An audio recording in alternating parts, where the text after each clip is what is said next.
నమస్తే. శ్రీ గురుభ్యో నమ. శ్రీమాత్రే నమ.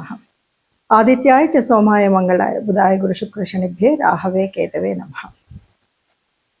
ప్రేక్షకులందరికీ ప్రతి మాసం చెప్పుకున్నటువంటి గోచార ఫలితాలు 2026 ఆగస్టు గోచార ఫలితాల్లోకి వెళ్ళినట్టయితే, ముందుగా గోచార ఫలితాలు తెలుసుకునేటప్పుడు చంద్ర గ్రహ స్థితిని బట్టి చెప్పేటువంటి స్థితి కనుక ఇది మనం రాశి నుండి చూసేటువంటిది.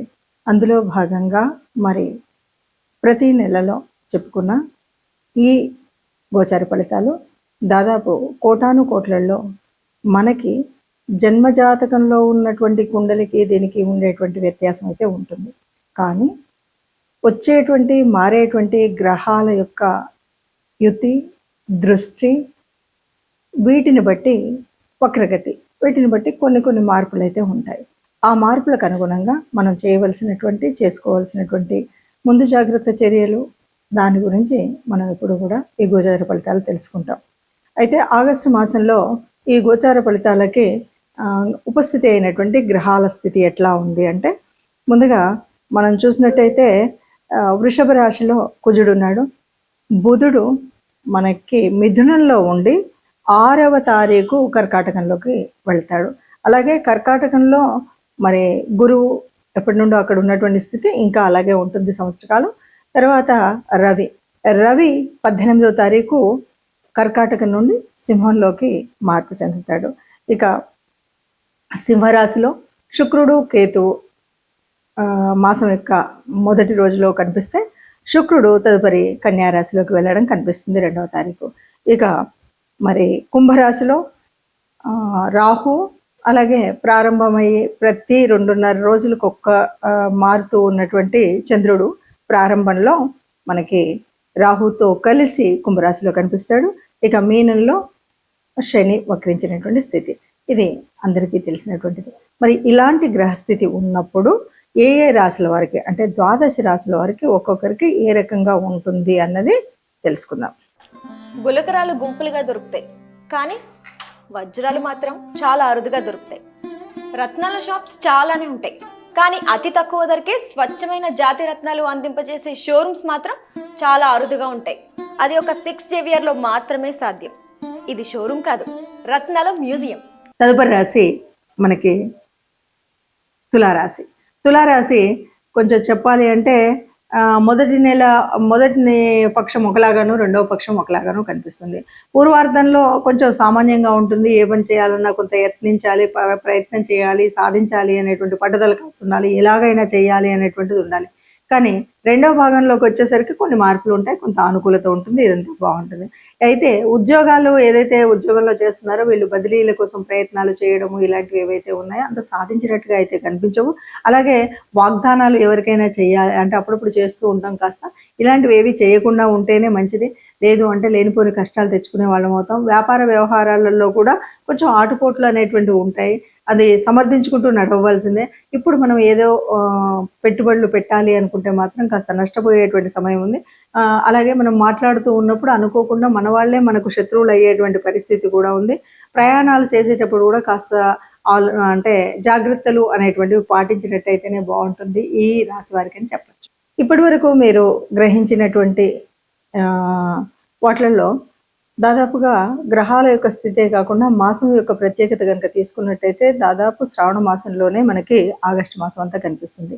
శ్రావణ మాసం అనగానే శ్రావణంలో ఉండేటువంటి పూజలు, వ్రతాలు ఒకవైపు, అంతేకాకుండా స్వాతంత్ర దినోత్సవం అనేటువంటి పండుగ కూడా మనకి ఇందులోనే కనిపిస్తుంది. దీనితో పాటు మనం గ్రహాల యొక్క మార్పు వల్ల వచ్చేటువంటి చంద్ర, సూర్య గ్రహణాలు అనేది వినబడుతుంది.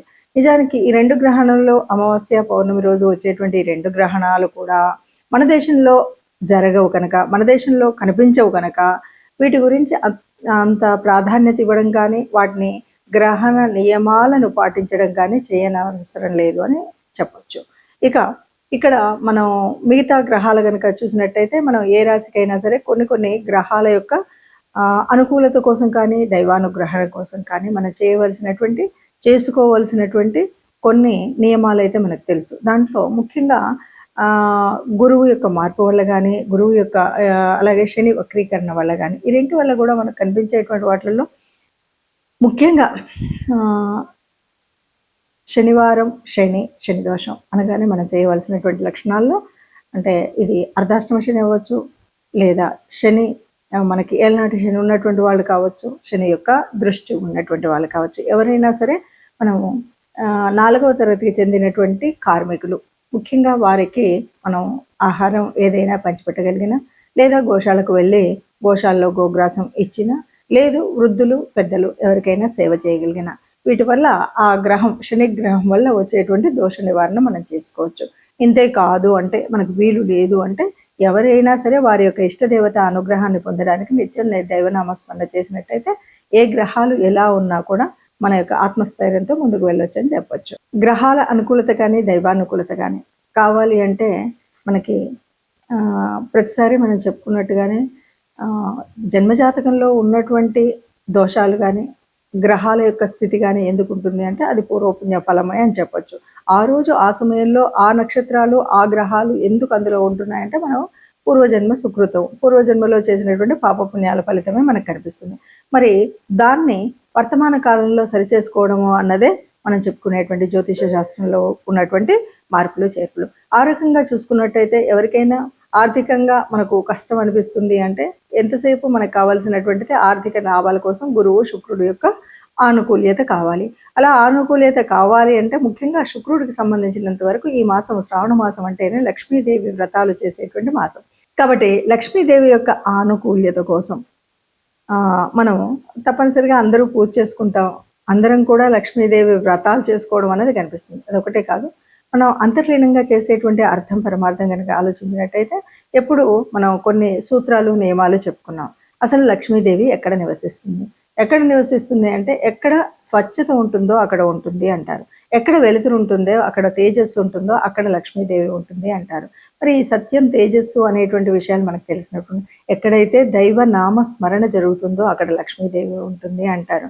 కాబట్టి ఈ లక్ష్మీదేవి ఉండడం కోసం మనం చేసేటువంటి కర్మల్లో ముఖ్యమైనటువంటిది దేవత ఆరాధన అన్నటువంటిది. అంతేకాదు ఎప్పుడైనా సరే గోమాత అనగానే గోమాతలో సర్వదేవత నిలయం అంటారు. ముఖ్యంగా పృష్ఠభాగంలో లక్ష్మీదేవి యొక్క స్థితి ఉంటుంది అని చెప్తాం.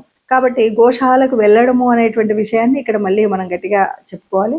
అలాగే ఈ మాసం అంతా కూడా లక్ష్మీదేవికి సంబంధించినటువంటి పూజలు స్త్రీమూర్తులైతే తప్పకుండా వాళ్లే చేస్తారు. ఎవరైనా పురుషులైతే ఈ ఈ గ్రహాల యొక్క మరి ఆ దృష్టి ఆనుకూల్యత కోసం తప్పనిసరిగా ఆ రోజులలో వారు కూడా లక్ష్మీదేవికి పూజ చేసినట్టయితే కొంత అనుకూలత లభిస్తుంది అని మనం చెప్పొచ్చు. ఏదేమన్నా సరే లక్ష్మీదేవి అనగానే అది చాంచల్యం కలిగినటువంటిది అందరికి తెలుసు. లక్ష్మి స్థిరంగా ఒక చోట ఉండదు, కానీ స్థిరంగా ఉండాలి అంటే తప్పనిసరిగా చేయవలసినటువంటి నియమాలు ఇంతకుముందే మనం చాలాసార్లు చెప్పుకున్నాం. అయినప్పటికీ కూడా లక్ష్మీదేవి మన దగ్గర ఉండాలంటే ఎప్పుడు కూడా ఆనందంగా, స్వచ్ఛంగా, సత్యంతో, గాలి వెలుతురు అన్నీ సరిగ్గా ఉండేలాగా ఉండడం, ఏదైనా అపశృతులు రాకుండా చూసుకోవడం అనేటువంటి మాటలు మనం ఎప్పుడు చెప్పుకుంటాం. ఆ విధంగా మనం ప్రవర్తించినట్టయితే, అలాగే సహాయం అనేది ముఖ్యంగా ఎవరైతే బాగా ఉన్న వాళ్ళకి సహాయం చేయడం అని కాదు, ఎవరైతే నిజంగా నిరాశ్రితంగా ఉంటారో వాళ్ళకి మనం సహాయం చేసినట్టయితే అంటే మనం నారాయణో దేవ అని మనం ఎప్పుడైతే చెప్తామో అలాగా మానవ రూపంలో ఉన్నటువంటి దేవతామూర్తులుగా మనం చూసేటువంటి స్థితి కనిపిస్తుంది. మనుషుల్లోనే మాధవుని చూసేటువంటి పరిస్థితి కనిపిస్తుంది. కాబట్టి మనం ఎవరికైనా సహాయం చేసినట్టయితే లక్ష్మీదేవి మనకు అనుగ్రహిస్తుంది. ఇప్పుడు ఈ పరిస్థితి ఎందుకు అంటే ఎక్కడైతే గురువు కానీ శుక్రుడు కానీ అననుకూలతగా ఉన్నటువంటి ఏ గ్రహం ఏ రాశి వాళ్ళైనా సరే ఈ రకంగా మనం పూజ చేసినట్టయితే మనకు లక్ష్మీదేవి అనుకూలత పొందొచ్చు.